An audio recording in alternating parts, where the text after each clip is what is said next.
Halo semuanya, selamat datang di podcast Bang Arnold.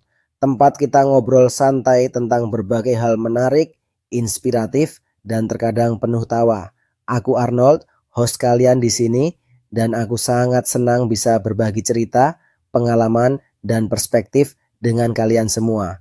Jadi, siapkan kopi atau teh favoritmu, duduk santai, dan mari kita mulai perjalanan seru ini. Selamat mendengarkan. Oke, kita mulai. Topik kita hari ini lumayan panas ya, tentang kenapa dolar Facebook makin turun dan banyak kreator yang merasa kecewa. Iya, ini banyak banget yang ngeluh, terutama yang udah lama main Facebook dan dulu bisa dapat penghasilan lumayan dari ads. Sekarang katanya sih sistemnya beda total. Betul, dulu sistemnya jelas, uang datang dari iklan yang tampil di video kita. Kayak di YouTube, ada iklan, ada duit. Sekarang penjelasannya malah ngejelimet, katanya berdasarkan performa konten, tapi nggak dijelasin performa yang kayak gimana. Nah, itu dia. Bahkan sekarang kalau kita scroll video Reels atau video panjang, udah jarang banget kelihatan iklan. Padahal, dulu kan tiap beberapa detik pasti ada ad yang muncul. Kayak berasa ditipu fitur prepare itu. Di InStream dan Reels ada tombol prepare, tapi pas diklik nggak ada dampaknya. Kayak jebakan Batman gitu ya. Hahaha, iya bener banget. Dan lucunya, sekarang buat dapat semua fitur monetisasi, kita harus lolos satu tahap besar dulu. Monetisasi konten.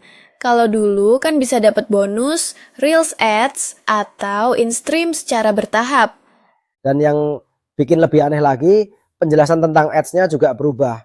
Dulu jelas-jelas dibilang masukkan iklan ke video. Sekarang dapat uang dari Facebook untuk konten yang performanya bagus, tapi nggak ada kata-kata soal iklan. Jadi, sebenarnya kita digiring ke sistem yang mirip algoritma TikTok atau IG, yang lebih ke performa konten, bukan iklan.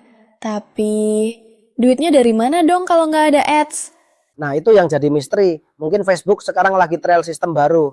Tapi dugaan paling masuk akal sih, karena banyaknya fake view, traffic nggak valid, atau interaksi palsu. Jadi pengiklan jadi ragu mau pasang iklan lagi. Iya, masuk akal juga sih. Kalau gue jadi pengiklan, terus iklan gue muncul di video yang view-nya tinggi, tapi nggak ada yang klik atau beli, ya gue mikir 2 kali buat lanjut.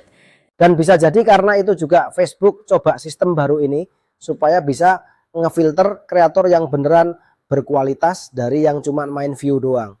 Tapi masalahnya, kreator yang udah serius dan main bersih pun ikut kena imbas. Pendapatan turun drastis.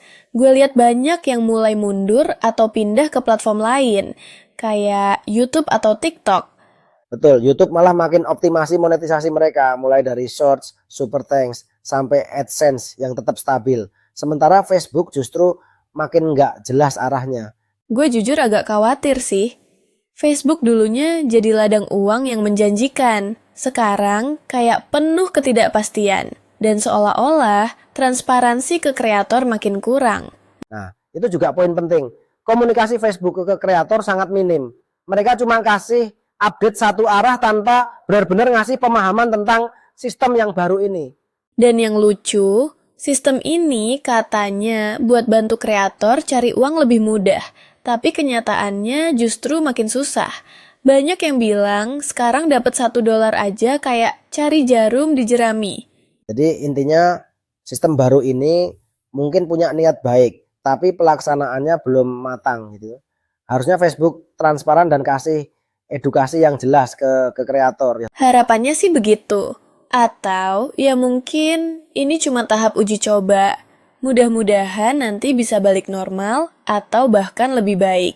Nah, sebelum kita tutup, pertanyaannya buat pendengar. Kalian ngerasa nggak sih perubahan ini juga berdampak ke akun kalian? Atau mungkin kalian punya teori kenapa Facebook ngubah sistem ini? Share pengalaman kalian di kolom komentar ya. Kita bakal bahas lagi di episode berikutnya. Jangan lupa follow podcast ini biar nggak ketinggalan update. Sampai ketemu di episode selanjutnya. Tetap semangat buat para kreator. Wah, keren juga ya. Bagaimana menurut kalian?